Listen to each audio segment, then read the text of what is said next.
Hey there, welcome into the College Basketball Bracket Science Podcast, your encyclopedia for the college basketball season. We have the Sweet 16 set. We're going to talk about all of the round of 32 results, our reaction, our takeaways. It has been chalky. Shout out to Arkansas for giving us a double-digit seed in the Sweet 16, or it would have been about as chalky as we've ever seen it before.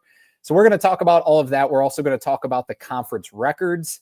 The SEC has 7 teams in the Sweet 16. That is an all-time NCAA record. We're going to talk about all those teams along with the Sweet 16 matchups. We'll preview them, maybe give some, some takes, some good matchups, maybe some bad matchups for some of the teams. We will fill out our second chance bracket.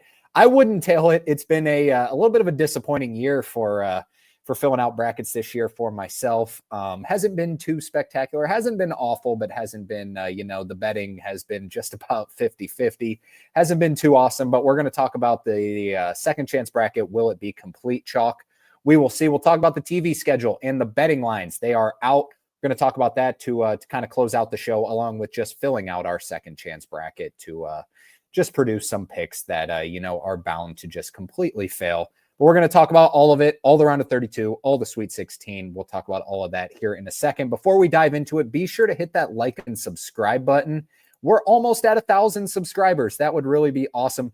Don't wait until March to follow college basketball. It's as entertaining as it can be in the off season, more entertaining than just about every other sport, because we can keep up with the best transfers. You can do that in football to a sense, but just about every transfer, from the mid-major to high major level, most of them make an impact in college basketball. So we're going to talk a ton of transfer portal stuff once the season's over. Unfortunately, the season's coming to an end. That kind of sucks, but we'll talk all transfer portal. We'll talk a bunch of coaching carousel stuff that has already begun and is pretty wild already. So for more of that, be sure to check us out on social media, Instagram and TikTok at Bracket Science with 2 S's, specifically Instagram. We're posting all of the coaching carousel stuff on our stories, so be sure to hit those post notifications, know when we're posting on there. All right, without further ado, let's dive into the show. So let's go back to Saturday, the first day of the round of 32. If you want the round of 64 stuff, go back and watch the video right before this, which was the round of 64 recap and reaction. So back on Saturday, we're going to go region by region, not in chronological order. Starting in the South, Auburn takes down Creighton, top-seeded Auburn on the overall bracket, 82-70. Creighton actually led at the half.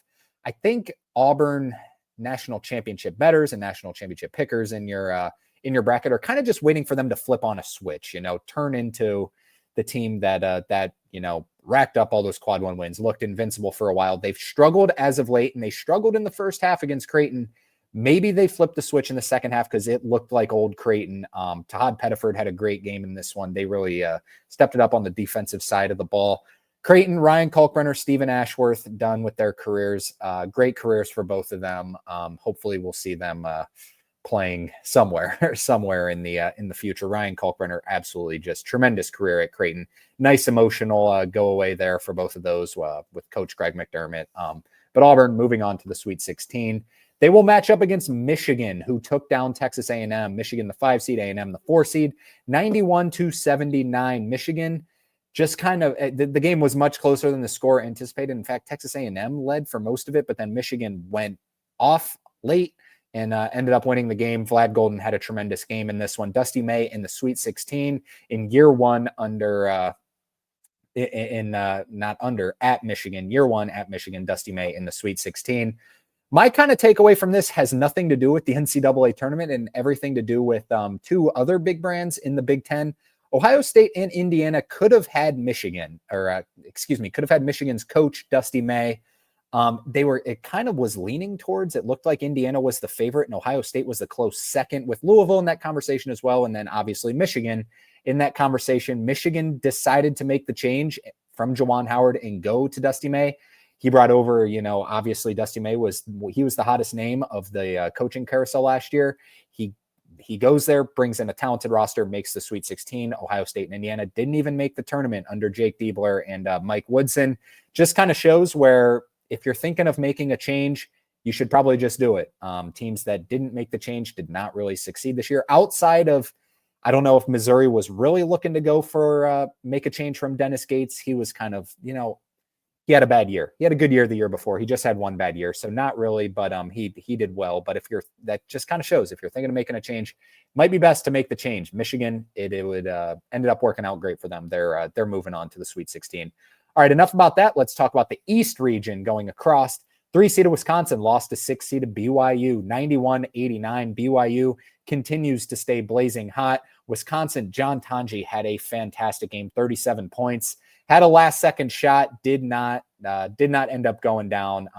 Great season for Wisconsin. BYU they just ran into a team that is on fire right now, making everything, it seems. Kiba Kita, I know he isn't the biggest stat sheet stuffer, but he is so important to this BYU team. Every time I watch him, I get more and more impressed by BYU. Kevin Young done a fantastic job at BYU in his first year. He's going to the Sweet 16. Some questionable foul calls, both sides. Didn't lean one way or another, in my opinion. I'm sure Wisconsin fans think differently. I'm sure BYU fans also think differently. BYU's Dawson Baker got ejected in this game for basically just splitting a double team, and it looked like he incidentally hit a Wisconsin player in a tough spot, if you know what I'm saying. And BYU, yeah, kind of a tough break for them, but they still end up pulling out and winning the game 91-89. We'll talk about Kevin Young here a little bit more in a second because he's done a fantastic job. In the Midwest, 1-seeded Houston did survive 8-seeded Gonzaga, 81-76. Houston led by 11 with 2 minutes left in the game. So Houston minus 5.5 bettors. Bad beat. They, in fact, almost ended up losing the game. Gonzaga had a shot late. Caliph Battle had a 3 to tie it. It did end up getting blocked, and Houston ended up winning by 5. But kind of a bad beat if you bet Houston minus 5.5, which, of course, I did. Ended up winning by 5. Houston survives. Top 10 KenPom team. Gonzaga's Sweet 16 streak ends at 9. 9 seasons in a row they made the Sweet 16. That's awesome. And this year, it's not like they missed the tournament, just made the round of 32 and ran into what might be the best team in the country. Houston moves on to the Sweet 16. They have now made 6 straight Sweet 16s, which takes over Gonzaga as the longest active streak. Moving down, they will take on Purdue. Purdue beat up on 12-seeded McNeese. Purdue did to McNeese basically what McNeese did to Clemson. Final score was 76-62. The game was not even that close. It was domination from the get-go. Trey Kaufman-Renn had a great one. Braden Smith, good as always, did have some turnover problems, but they end the McNeese story. Will Wade, tremendous job there. He'll move on to NC State. Will Wade won a game at McNeese. A Southland team, it is so incredibly rare that a Southland team will win a game in March Madness, and Will Wade did it. They took down Clemson in kind of dominating fashion as well for most of the game. I know Clemson came back late. So good stuff for Will Wade and McNeese. I know there's just kind of one of those win-win scenarios where people knew he was going to move on from McNeese. He built it up, won a game, and he will move on and made McNeese a basketball school. 2-seeded Tennessee took down 7-seeded UCLA 67-58. The game was not even that close. It was 61-44 at one point. UCLA with some kind of garbage time buckets. Tennessee just basically a better version of what UCLA is. Both teams good on the defensive side of the ball. Tennessee just a little bit better on offense, just a little bit better on defense. Mick Cronin with the post-game press conference, I'm sure everyone's heard, just complaining about the Allegiant flights. I've never seen a coach complain as much as he does and never take responsibility about anything, in my opinion. I like Mick Cronin. I will say that I think he's a good basketball coach. I know UCLA fans are just tired of it, tired of hearing it, especially after a loss where it's just, it's UCLA. You're the premier basketball program, and definitely in the West Coast, maybe in the entire country, is a blue blood, and, just consistently haven't lived up to expectations. I know they made the Final Four, went from the first 4 to the Final Four. So that was successful. Had some good seasons, just disappointing. You expect to see them as a top 4 seeds every year, 7 seed, go the round of 32 and get beat. But Tennessee and Rick Barnes, great stuff. Chaz Lanier went off again. Zakai Ziegler has been awesome. They move on to the Sweet 16 for the second straight year. Moving over to the West region, the biggest result probably of the tournament so far. 10-seeded Arkansas and John Calipari take down 2-seeded St. John's. How about that? 75-66. This John Calipari story just gets better and better. Basically gets run out of Kentucky because he couldn't win a game in the NCAA tournament. Starts off 0-5 in SEC play. Ends up going on a deep run. Not a deep run, but on a little bit of a winning streak. Finishes 8-10 in the SEC. Good enough to get him a 10 seed. Beats Kansas, preseason number 1. Now beats St. John's, a 30-win Big East team. coached by Rick Pitino, who is one of the all-time greats, as is Calipari. He takes them down 75-66. It ended up kind of being a close game, but Arkansas controlled the entire way. St. John's, their biggest skepticism coming in was their shooting. They did not shoot the ball well at all in this game. RJ Lewis struggled. In fact, RJ Lewis, Big East Player of the Year, got benched by Rick Pitino late in the game because he was struggling so bad. 3 of 17 from the field. Arkansas, what a story. They bring back Boogie Fland. They're without a Duthiero, by the way, who is their leading scorer. They bring back Boogie Fland, who a lot of people said, including myself, said, I don't know if that's such a good idea. John Calipari trusts him, throws him in. He's made a tremendous impact. He's not like scoring a ton, but he's so fast. He's just, I mean, he's an NBA point guard. I'm not sure he'll go to the draft this year. I would guess he would, but he might be able to make more money at Arkansas because their NIL is there. Great stuff for John Calipari. Got to feel good for the guy. Jonas Adu, kind of just out of nowhere, has been playing good basketball. He didn't play as good in this one. He was the key piece in the game against Kansas, and he had to guard Zuby Ejiofor, who had a great game for St. John's. But the emergence of Jonas Adu, of John L. Davis, bringing back Boogie Fland. DJ Wagner's been playing good. This looks like a regular John Calipari team that's in the Sweet 16. Take away the seed, the 10 seed. They look fast. They look athletic. They're a good basketball team, and John Calipari has put the pieces together after I know he said it's the most rewarding experience of his life. It looks good. It looks like he's done a tremendous job with this team from 10 seed to the Sweet 16. Good stuff for John Calipari. Disappointing ending for St. John's. They were a popular, champion pick, not just Final Four, Elite Eight pick, popular champion pick, and just their shooting just really let them down in this one. Kadari Richmond got into foul trouble, but the story, don't want to, hate too much on St. John's. They had a great year. The story is Arkansas. Congrats to John Calipari and that fan base. We'll talk about, Kevin Young at BYU, Calipari at Arkansas, and Mark Pope at Kentucky. Win. We'll talk about that here in a second when we preview the Sweet 16. The other game was 3-seeded Texas Tech taking down 11-seeded Drake. Drake, great season under Ben McCullum. Unfortunately for Drake fans, Ben McCullum did accept the job at Iowa. Will be going to Iowa this year. Final score was 77-64. Grant McCaslin and Ben McCullum are great friends, but Drake just had no answer for JT Toppin. In my opinion, JT Toppin has been the best player so far in this entire throw Tyrese Proctor in that conversation, but JT Toppin right up there as maybe the best player in March Madness so far for Texas Tech. He's been awesome. He will be in the NBA one day. All right, let's talk about Sunday, the games that happen on Sunday, starting in the South region. 3-seeded Iowa State season comes to a close to 6-seeded Ole Miss. Ole Miss and Chris Beard. Sean Padula has been on an absolute heater. He looks awesome. He looks like a completely different player this March Madness. 91-78. It was pretty much a blowout the entire way. Iowa State losing Keyshawn Gilbert just a little bit too much to handle. Iowa State struggled with injuries all year, but the story, Ole Miss, Chris Beard, tremendous coach going to the Sweet 16. Michigan State held off New Mexico. New Mexico led most of the game in the first half. I think actually the entire first half. I don't think Michigan State had a lead. The Michigan State just too much in the second half. Final score 71-63. Yes, New Mexico led for the first 24-ish minutes of the game. Were 7.5-point underdogs and did not covering. So another bad beat there. New Mexico plus 7.5 bettors. Tough one there. Michigan State gets the job done 71-63. Moving across, 1-seeded Duke dominates 9-seeded Baylor 89-66. It looks like it's Duke's tournament to lose, in my opinion, right now. Tyrese Proctor has just been absolutely awesome. He can't miss. If you're watching him, he cannot miss from 3 right now. Obviously, Cooper Flagg's great. Kamal Malawach had his way in this game because Baylor basically does not have a big man. Norchad Omier got into foul trouble, and they were done. Domination, 89-66.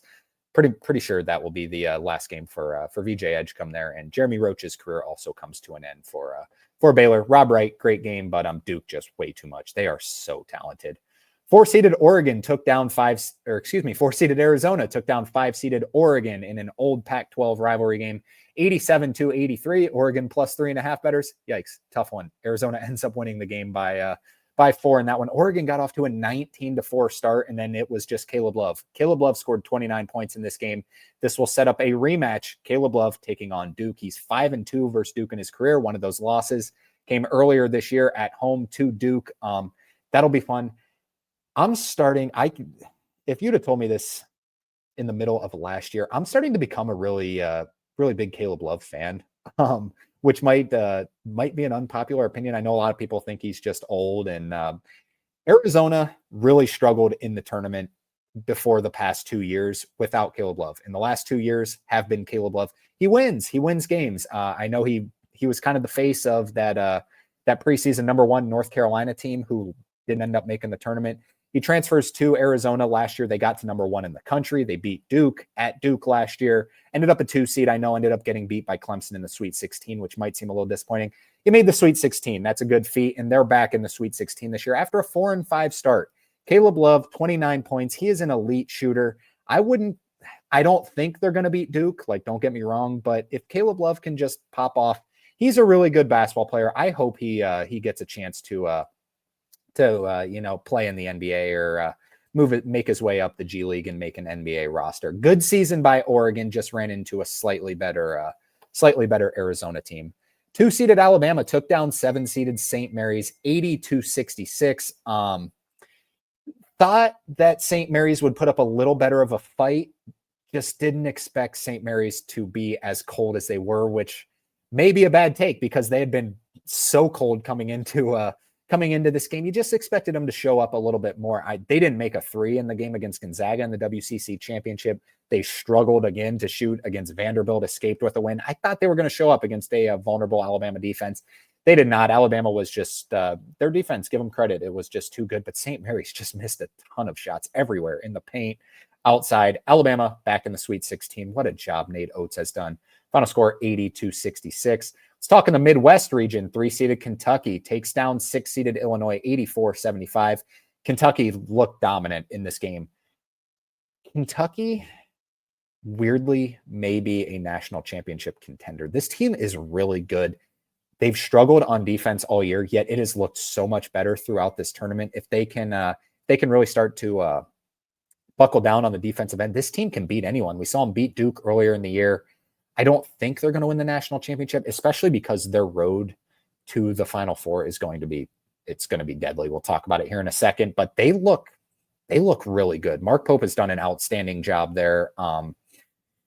Kobe Bryant is becoming one of my favorite players I've ever watched. I've never seen a guy who every 3 he shoots, I'm like, yeah, it's going in. Contested, not someone in his face. Maybe he's one of the best shooters I can remember in a really long time. He looks awesome. Kentucky takes down 6-seeded Illinois, and we'll move on to the Sweet 16. Let's move on to the West. Probably the game of the tournament so far. 1-seeded Florida handles 8-seeded UConn barely. 77-75. It was 77-72. Then Liam McNeely made almost a half quarter to make it to actually hit the over. So over bettors love Liam McNeely in this game. UConn led most of the game. They looked really good. It just looked like prime Dan Hurley in his element. But Florida, we talked about it when we previewed this game. Florida is so much more talented than UConn. No disrespect to UConn. Florida is just, they're more talented. They're bigger. They're more athletic. They got more NBA players, in my opinion, than UConn does. UConn it was just Dan Hurley just coaching. It looked like they were gritty. They were here to prove a point. And they did. They looked great against the team that's looked like the best team in the country for the past, month or so. Florida just ends up being a little bit too much Walter Clayton Jr., who is awesome. He just doesn't miss. He's one of those, just like Kobe Bryant. Every time he shoots it, I'm like, yep, it's going in. He is awesome. Walter Clayton Jr. This Florida team escapes kind of one of those games that you need where it really tests you and, it really gets you in gear, and they got it. They're moving on to the Sweet 16 for the first time under Todd Golden. And then Maryland escapes Colorado State thanks to a Derek Queen buzzer beater. These 2 games, the West region, probably the 2 best games we've seen. Colorado State was leading big for a while in the first half. Maryland fought back and ended up going back and forth down the stretch. Derek Queen made a last-second shot. Colorado State fans, a lot of people going to say it was a travel. It's hard to make that call late in the game. I know Matt Norlander, this credit to Matt Norlander, he spoke at CBS.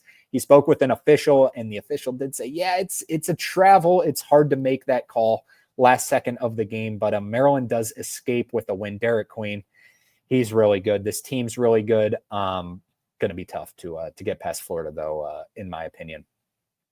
All right, that's all the games that happened. Now let's pull up the teams remaining in the Sweet 16. The top left, the South region, Auburn versus Michigan, Ole Miss versus Michigan State. Could you imagine if Michigan gets past Auburn and Michigan State gets past Ole Miss? Michigan versus Michigan State, one of the biggest rivalries we have. So those are your matchups. We'll talk about them a little bit more in depth here when we do our games to watch. Duke versus Arizona, as we mentioned, that Caleb Love game. BYU versus Alabama in what will probably be a first 90 game, 95, maybe 100 game. Going to be a high-scoring affair there in the East region. On to the Midwest, Houston takes on Purdue. Houston had to match up with Gonzaga, top 10 KenPom in the second round. Now they have to match up with Purdue in Indianapolis in the Sweet 16. What is the committee doing to Houston? What did Houston do to deserve this? I think Houston's got a little bit too much for Purdue. Unfortunately for Purdue, it's just Houston looks like they can match up with anyone in the country right now. So we'll see. I know Purdue lost in Indianapolis to Texas A&M earlier in the year, so they're not 100% bulletproof, being real close to their campus. So we'll see in that matchup. And then Kentucky versus Tennessee. Kentucky beat Tennessee twice in the regular season. Now everyone says it's hard to beat a team three times in a season. Yes, it's true. It's not as hard as you think. It's possible. So we'll see what Kentucky can do against that prolific Tennessee defense. Can they shut down Chaz Lanier, who's been on a heater? That'll be a lot of fun. As we mentioned, I said Kentucky can play with just about anyone in the country. They're probably going to have to go through 2 top 5 KenPom teams to get to even the Final Four, and then probably have to beat the number 1 KenPom team to make the national championship. So about as tough of a road as you can imagine for Kentucky, but still a great year there.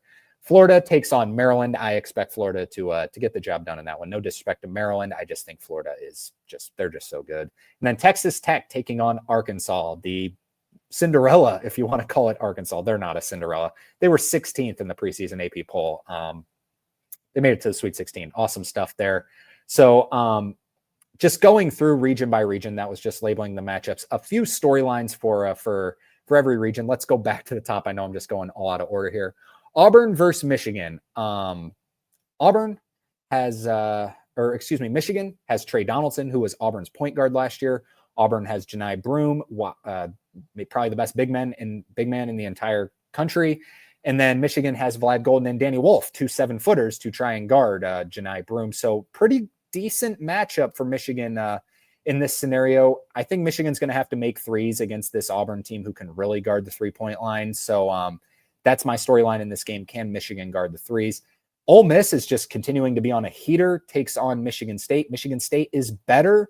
We'll see what Chris Beard has up his sleeves against this Michigan State team who's looking pretty bulletproof, even getting down early to New Mexico, just fought back Tom Izzo style and won this game. I think we're going to be set up for an Auburn versus Michigan Sweet 16 Elite 8 game, but wouldn't be surprised if it went either way. I think Michigan has a better chance to beat Auburn than Ole Miss has on beating Michigan State, in my opinion. But we'll see. And then Duke versus Arizona, as we mentioned, the Caleb Love game. I expect Duke to get by them, but if Caleb Love might shoot 25 times in this game. He might make 14 of them. He might also make like 6 of them. So it might all depend there. Arizona has Henry Visar can maybe keep up with Kaman Malawach. Arizona doesn't quite match up size-wise with Duke, which no one does in the entire country. But Tyrese Proctor versus Caleb Love is going to be a fun matchup, as is Cooper Flagg taking on, probably Jaden Bradley or KJ Lewis, who isn't as big as Cooper Flagg, but both are tremendous defenders. Maybe Arizona throws Toby Awaka on him, who can really in fact, I probably think they will throw Toby Awaka on him. He's so physical. This team can kind of match up with Duke. I think Duke's going to win, but Arizona, I wouldn't count them out 100%. Tommy Lloyd's going to come ready, as will Caleb Love. I think it's going to be a fun one. I know Duke won at Arizona earlier this year, kind of in dominating fashion. This is a completely different Arizona team. I think it's going to be closer. I do still think Duke gets the job done. BYU versus Alabama, first to 100, as we mentioned. Alabama, I think, is just BYU is hotter than Alabama right now. Don't get me wrong. They're playing with more confidence than just about anyone.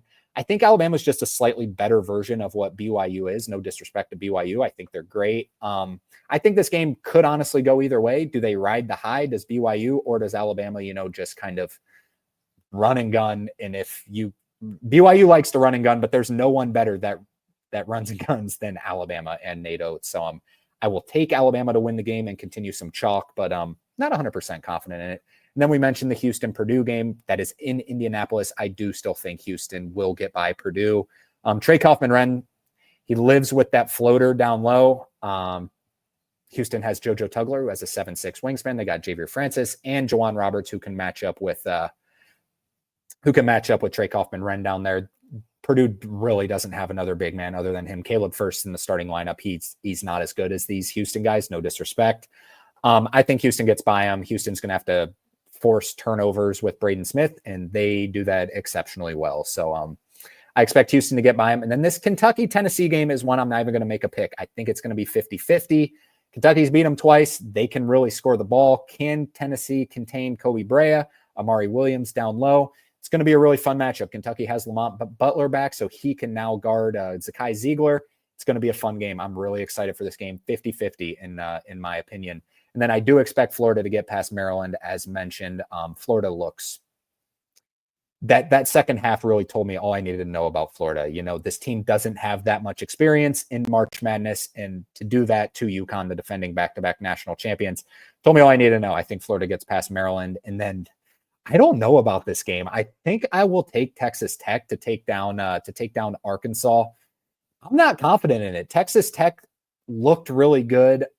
It's all going to depend on JT Toppin, in my opinion. Texas Tech is getting healthier and healthier. They looked great against Drake, but no disrespect to Drake. Arkansas is so much more talented than Drake. I could see Arkansas making the Elite Eight if they stay as hot as they can. Two kind of similar teams, in my opinion, play a similar style right now. This one's close. I'll probably lean Texas Tech 55-45 percentage-wise over Arkansas, but not real confident at all. I would not count Arkansas out whatsoever if John Calipari makes the Elite Eight. How about that? So the storyline that we said we were going to mention. So let's start it with Kentucky. John Calipari leaves Kentucky, goes to Arkansas, makes the Sweet 16, which brings in BYU's Mark Pope, who also makes the Sweet 16. BYU replaces Mark Pope with Kevin Young, who also makes the Sweet 16. How about that? BYU, you bring in Kevin Young, you get AJ DeBanza coming in next year, the top-rated recruit. You also make the Sweet 16 this year and are one of the most fun offenses to watch in the entire country. How about that? I think there's no shock whatsoever that Kentucky has the right guy in Mark Pope. He put together, the fans love him. The players seem to love him. I love him. He's a tremendous coach. He's done a great job with this team. They've been hurt all year. They're playing without their second best player in Jackson Robinson, and they made the Sweet 16. They have their guy, and I think it's safe to say Arkansas has their guy. Arkansas fans got to be on top of the world right now with John Calipari coming in here and taking them to the Sweet 16 in year one. The narrative around John Calipari was he couldn't win in March recently, which is why he got forced out of Kentucky. It seems he just needed a new change of scenery. Goes to Arkansas, is in the Sweet 16. How about that storyline? That's pretty cool. All right, so let's talk real quick before diving into the betting lines and TV schedule. Let's talk about the conference record. So the SEC is 15-7. This does include first four games. I don't know, should I include first four games or not? I did. They're 15-7 in the tournament. So if you take away Texas, they'd be 15-6, I guess.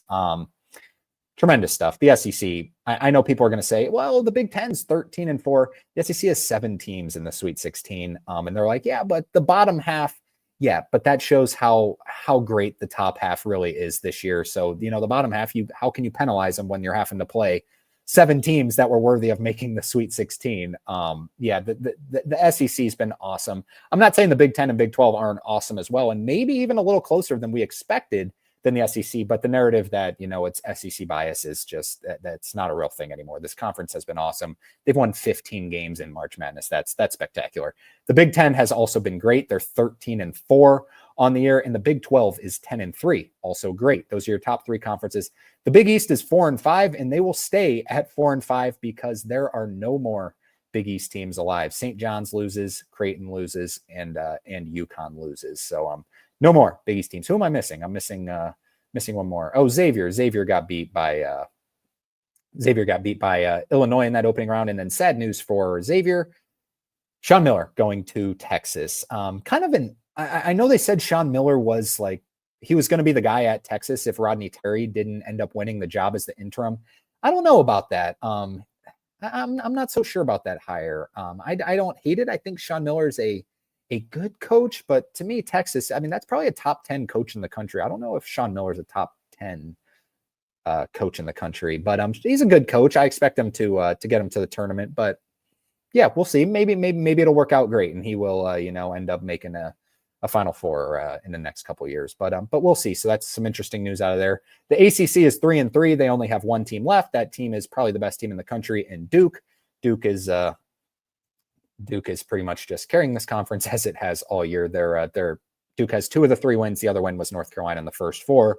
And then they ended up getting kind of boat raced by Ole Miss. WCC 2-2. No more teams in the Sweet 16. St. Mary's and Gonzaga eliminated. And in the Mountain West, they go 2-4. Colorado State almost made the Sweet 16. And then New Mexico ended up getting beat by Michigan State. So what does that mean? There are only 4 conferences with teams left.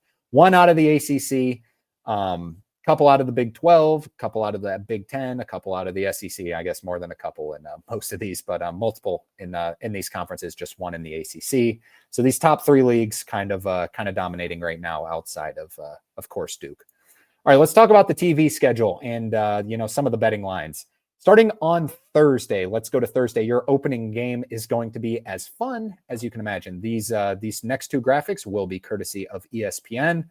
6-seeded BYU taking on 2-seeded Alabama, 709 CBS. I hate this spread of what they have laid out. They're basically playing 2 games at once, which is fine. To me, it would be better if it was like, maybe a 5:30 start, 7 o'clock start, and then like 8 o'clock start, 9:30 start, or something like that. Kind of weird throwing 2 games in 30-minute intervals together, but I don't know. BYU will have to just pretty much make everything, in my opinion, against Alabama in this game. Bama is favored by 4.5.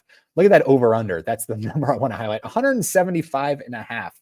Do the math. That's almost 90 a team. That's like 87.5, 86, 88, whatever. Simple math.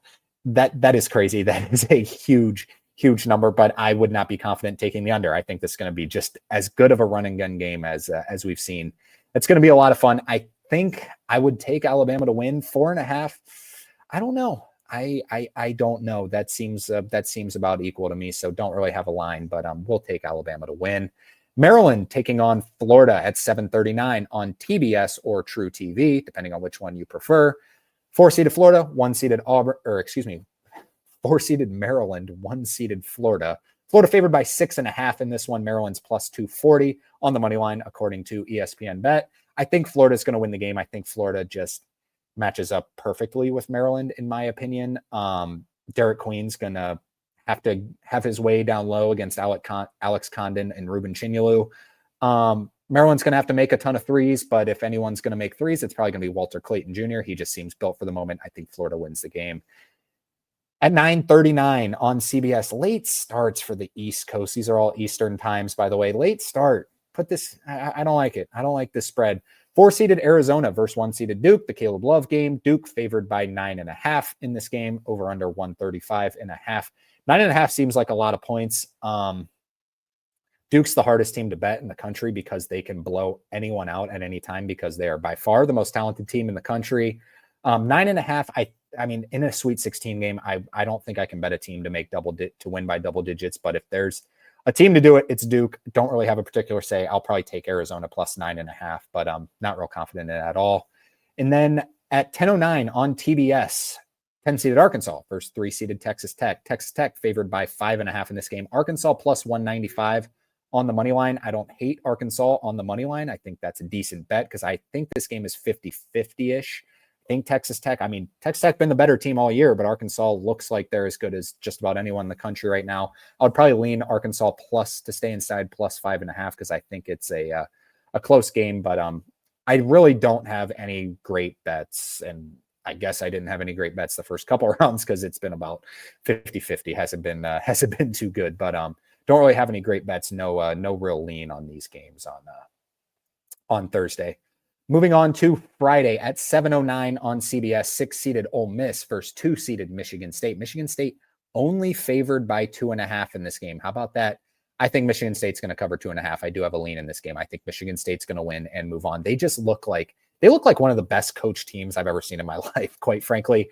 Like, this team is not, I don't think it's even a hot take. Michigan State fans might think it's a hot take, but this team's not like real talented. Like, they have talent, obviously. They got guys that are good enough to play at Michigan State and be a 2-seed, but Tom Izzo has just done an absolute masterclass this game. I'm not sure how many NBA players are going to be on this roster. Maybe Cohen Carr is like the greatest athlete I've ever seen, probably since Zion Williamson. There might even be an argument he's like more of a, I don't know. Zion was a different breed. Like, someone throw Cohen Carr on the Browns. I got the Guardians hat on. Throw him on the Browns right now. He'd probably like start. Quite frankly, he's just a tremendous athlete. Maybe Chase Richardson will probably be in the NBA at some point. Other than that, it's not the most talented roster ever, but they are really good. They are really well coached. I think they cover 2.5 in this game. 7:39 on TBS, 3-seeded Kentucky, 2-seeded Tennessee. Tennessee favored by 4.5 in this game. Kentucky plus 170 on the money line. I like it. I mean, Kentucky's shown they can beat them twice this year. They look great. They're building more and more confidence and experience in this tournament. I think Kentucky at plus 170, if they maybe move up to plus 200, I think that's a great bet. I wouldn't hate anyone who takes Tennessee minus 4.5, because quite frankly, I have thought Tennessee is the better team the entire season, but Kentucky's beat them twice. Kentucky obviously has shown they can match up with them. Mark Pope's going to have them ready. Tennessee and Rick Barnes going to be ready. This is my favorite matchup of the Sweet 16. Kentucky, Tennessee. So glad we get to see it. Will be just a ton of fun in that one. Michigan takes on Auburn, the Trey Donaldson game, 9:39 on CBS. Auburn favored by 7.5 in this game. Oh, that feels like too many points. I think I like Michigan to stay inside that number. Michigan, as we mentioned, I think they can match up with them pretty well. Auburn guards the 3. Some guard is going to have to step up for Michigan, and it might be Trey Donaldson. But if anyone knows Trey Donaldson's, tendencies, it is Auburn. It is Bruce Pearl. He played there last year. I'm super excited for this game as well. Also, one of these games are pretty much all my favorite games, I guess. In a different way, it's just, this is why I like chalk in the Sweet 16. But I did want to see, 1 or 2 Cinderellas, I guess. But it is fun to see, the teams we've seen be the best teams all year continue to, make a run in March Madness. But 7.5 feels like too many points. I think I would lean Michigan plus 7.5 in that one. And then finally, the last game, 10:09 on TBS, 4-seeded Purdue versus 1-seeded Houston. Houston favored by 7.5 in that game. That feels about right. I know that's going to seem like a big number to some, especially with Purdue playing in Indianapolis. I just think Houston they look as good as anyone in the country. To me, if Houston matches up with Duke I know this is going to be disrespectful to Florida and maybe even Auburn. I think the matchup between Houston and Duke, if they meet in the Final Four, whoever wins that game will be the national champion. I know Florida can match up with anyone in the country as well. Don't count Florida out. Auburn, maybe if they flip that switch, can get back in that scenario. But Houston they look awesome right now, and I think this is a perfect matchup. They'll force Braden Smith to turn it over. Braden Smith is awesome, don't get me wrong, but guarding Trey Kaufman-Renn down low is going to be the biggest impact for Houston. I think Houston gets off to a great start in this game and eventually wins the game. All right, the last thing, do not tail it. This is my second chance bracket, the only thing we're going to talk about. It's been so chalky as of late. I expect it to be chalky. I'm just going to say some games I'm not 100% confident in if you're taking your tournament challenge. And it will start in the South with Auburn versus Michigan. I'm not 100% confident that Auburn gets past that game. I took them.